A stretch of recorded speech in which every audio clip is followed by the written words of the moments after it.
This is what's wild in New Hampshire by wildlife biologist Eric Orp. I live around the corner here, guys. So right here at the Epsom swimming hole, where last spring one of the Fish and Game conservation officers threw some trout over that bridge, and it got 1 million views. Oh, really? So this is a famous spot. Okay.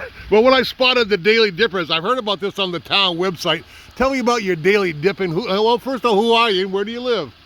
My name's Dave Cummings. This is my son, Mason Cummings. We live right here in Epsom. Nice. The street. Glad to meet you both. Nice to meet you. All right. And you say you've been dipping daily or more than once some days. Yeah, sometimes. So what's the purpose, and tell me about it. About since Christmas, a friend of ours from a local gym who we're pals with suggested it. She just had this idea, why don't we get a bunch of people together and do this thing, kind of a communal activity. Also plenty of health benefits, and we thought, hey, let's give it a try. And yeah, I'm usually pretty squeamish around cold water myself, hate cold showers, but somehow this is sort of just taken, and there's a good group of probably 5 or 6 of us. Half a dozen here, all from town pretty much. They are. Yep. Yeah, they're all from right here. And you've been doing it since Christmas, you say? Yeah. Yep. So you've been doing it for almost 2 months. Yep. I think most of us have gone most days since Christmas. Yeah. And the water's about 32. 32. Warm 32.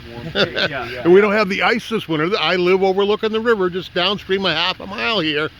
First winter in the 45 years I've lived here that we have not had a frozen river. Oh, no kidding. Climate. Yeah, there have actually been a couple times in the past. I think it was like probably month and a half ago that it was starting to get. It started. It wasn't quite fully frozen over. There was a good probably like 7 to 10 feet of ice going out. That's to the as much as we got all winter. Yeah. So there were a couple days we were using sticks, breaking out the ice and walking out, so, which just added an extra little obstacle onto an already kind of an involved challenging. So yeah, we brought some sledgehammers down a few times. Okay. It was necessary to get out there, but yeah, it's been a really mild. So it's a wild winter here at the Epsom swimming hole. It is wild. Yeah. It's been a blast though. It's been a blast. Well, good to talk to you, and thanks so much for your time. I just had to catch the folks that I've heard about that were doing the daily dips in the Suncook River. That's awesome. Absolutely. Thank you very much, Great, gentlemen. thank you. This is wildlife biologist Eric Orp for What's Wild in the